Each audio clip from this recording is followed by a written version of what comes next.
مومن کیسا ہوتا ہے؟ ہم سب جاننا چاہتے ہیں کہ مومن کون ہوتا ہے، کیونکہ ہمارے ہاں سب سمجھتے ہیں کہ آج کل مومن وہ ہے جس کے سر پر ٹوپی ہو، داڑھی ہو، نظر نیچی ہو اور اس کا تعلق صرف مسجد تک ہو۔ مومنہ وہ ہے جس نے عبایا پہنا ہو، ہاتھوں میں گلفز پہنے ہوں اور اس کی آواز تک نہ نکلی ہو۔ حالانکہ جب ہم یہی بات قرآن سے پوچھتے ہیں تو قرآن ہمیں مختلف راہ دکھاتا ہے۔ قرآن کہتا ہے کہ یتذکرون، وہ نصیحت حاصل کرتے ہیں۔ مومن اور مومنہ نصیحت حاصل کرنے والے ہوتے ہیں۔ وہ قرآن کی آیت سے سبق لیتے ہیں۔ جب انہیں کوئی نصیحت کی جاتی ہے تو ان کا دل نرم ہو جاتا ہے۔ وہ اپنے غلطیوں کو پہچانتے ہیں اور سدھارنے کی کوشش کرتے ہیں۔ وہ دھوکہ نہیں دیتے، کسی کو فریب میں نہیں ڈالتے اور نہ ہی گالی گلوچ اور بدزبانی کو اپناتے ہیں۔ ان کی زبان پاکیزہ ہوتی ہے، ان کا دل صاف ہوتا ہے، وہ اپنے دل کو گناہوں سے گندا نہیں کرتے۔ یعقلون، وہ عقل رکھتے ہیں۔ یعنی مومن اور مومنہ عقل رکھنے والے ہوتے ہیں، سمجھدار ہوتے ہیں۔ وہ اندھی تقلید نہیں کرتے، ہر بات کو سمجھ کر قبول کرتے ہیں۔ وہ ظاہری چیزوں اور شکلوں سے دھوکہ نہیں کھاتے، بلکہ اندرونی خوبصورتی کو دیکھ کر حقیقت تک پہنچتے ہیں۔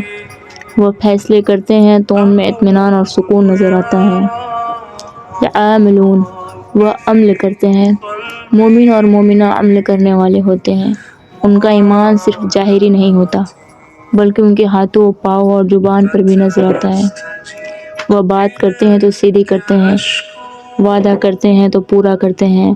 وہ لوگوں کے ساتھ بھلائی کرتے ہیں، وہ کسی کو تکلیف نہیں پہنچاتے۔ جو اللہ نے حکم دیا اس پر سر تسلیم خم کرتے ہیں۔ یفقہون، وہ سمجھ والے ہوتے ہیں۔ مومن اور مومنہ سمجھ بوجھ والے ہوتے ہیں۔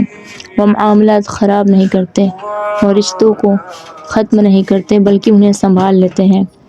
وہ جلد بازی میں فیصلے نہیں کرتے بلکہ انہیں روک لیتے ہیں۔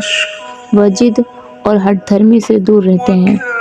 جب انہیں سمجھ آ جائے تو جھک جاتے ہیں، جب غلطی نظر آ جائے تو بدل جاتے ہیں۔ ان کی سمجھ انہیں عاجزی سکھاتی ہے، محبت سکھاتی ہے اور یہ بتاتی ہے کہ دین کی اصل خوبصورتی کہاں ہے۔ وہ قرآن مزید پڑھتے ہیں تو دل سے سمجھتے بھی ہیں۔ یتفکرون، وہ سوچنے والے ہوتے ہیں۔ مومن اور مومنہ سوچنے والے ہوتے ہیں۔ وہ اپنے زندگی کے بارے میں سوچتے ہیں، زندگی کے مقصد کے متعلق سوچتے ہیں۔ وہ غافل نہیں رہتے، ان کی نماز چھوٹ جائے تو وضع پر غور کرتے ہیں۔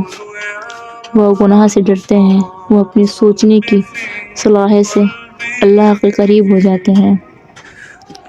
مگر اب سوال یہ ہے کہ کیا آپ بھی ایسے ہی مومن ہیں جسے قرآن بیان کرتا ہے؟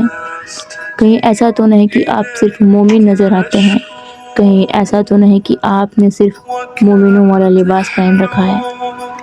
جب قرآن ہماری نشانیاں ذکر کرتا ہے تو دراصل ہم سے مطالبہ کیا جا رہا ہوتا ہے کہ ہم اپنے اندر یہ چیزیں پیدا کریں۔ اللہ تعالی ہم سب کو ایسا ہی مومن بنا دے، آمین۔